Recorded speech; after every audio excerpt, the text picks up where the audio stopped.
All right, it's now time for part 2 of our conversation with the new head football coach at Washington State University, Jimmy Rogers. Coach, you've been in Pullman for a few weeks now, so I got to know, favorite part, favorite restaurant, something standing out about that area?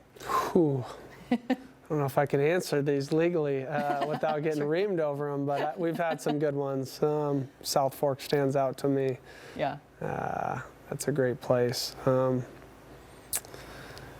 Yeah.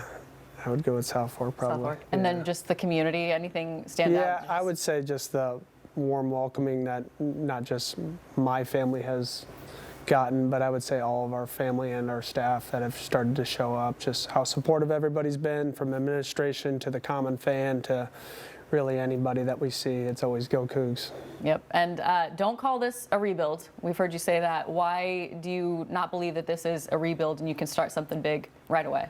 Yeah, I just don't believe in accepting losing. I said it yesterday. I think the common thing is people looking for a way out and saying, well, this is my first year or a rebuilding year, and that's kind of on the common thing that we're not going to have success.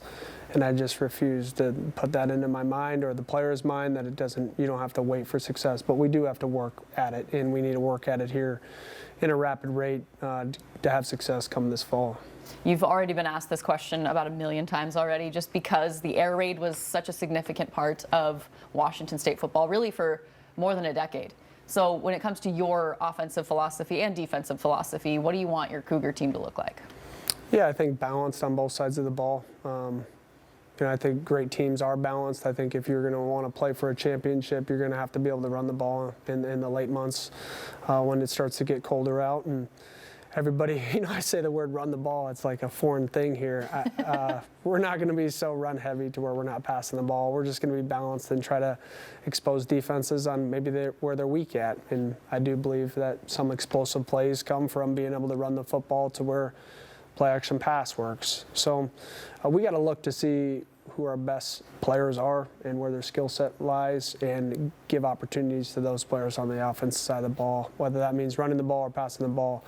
We got to, judge that this spring and put our guys in a situation to have success. And the way you found your offensive coordinator, I think is kind of interesting, and the way you got him. Can you explain that and just his background? Yeah, Coach Danny Freund was coaching at University of North Dakota for years, and just game planning against him and then always competing against him. I always thought he did a really good job with the players that he had the ability to coach there, and of any school that had scored the most points on us, it was always UND, and they had done it maybe with a little less talent, and I thought it would, it highlighted his ability to utilize his players and set them up for success. And I think if you can do that, when you have the ability to recruit elite players, like I feel like we'll be able to do here, it's only a plus that a guy that knows what that looks like and puts his guys into situations to have success. When it comes to recruiting and just the NIL world in general, from where you come from at the FCS level, what you dealt with, what do you think will be the challenges and maybe the things you're excited for coming to Washington State, and what do you think will look maybe the most different because it is, FBS and a former Power 4 school? Yeah, I would say, for one, just coming up a level, I feel the difference in resources right away just at Washington State. Not that there wasn't resources at South Dakota State, they're just not to this extent and not so readily available and people willing to help you. But overall, I think it's a challenge for every program in the country. I think that there's always a program that may value a player more than what he's currently being valued at. And so I think it really stems from developing relationships and making sure that your relationship and your investment into the player speaks more than a dollar amount. And that's bringing people into your family and letting making sure that they understand what you're about as a human being, not just as a coach. Who would you say had maybe the biggest influence on you as a coach and the way you present yourself to your players and the way you run practices? John Stogelmeyer was the coach in which I worked for but also played for. So just his overall feeling in which he gave the program, it was like a father to me.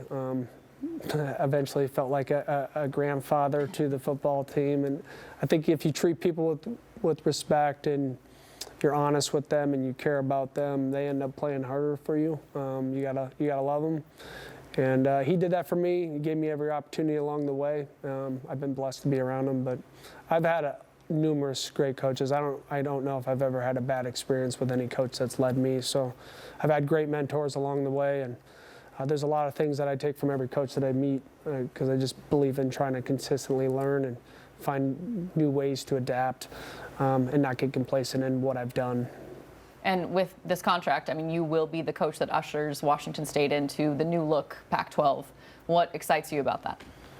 Yeah, just that. That is a new look, and it's an opportunity to grow as a university and make our own brand in this new conference and be competitive. And I feel like I'm the right person for the job, but it's not just about me. It's about the staff and the players that we have the opportunity to coach. And so it's not just me that needs to be excited. It's the fan base. It's Coug Nation coming together and supporting the team. All right. Well, Coach, soon enough here, we're going to be talking about spring ball. I can't wait for that. And thank you for stopping by. Good luck the rest of the season. Yeah, thanks for having me.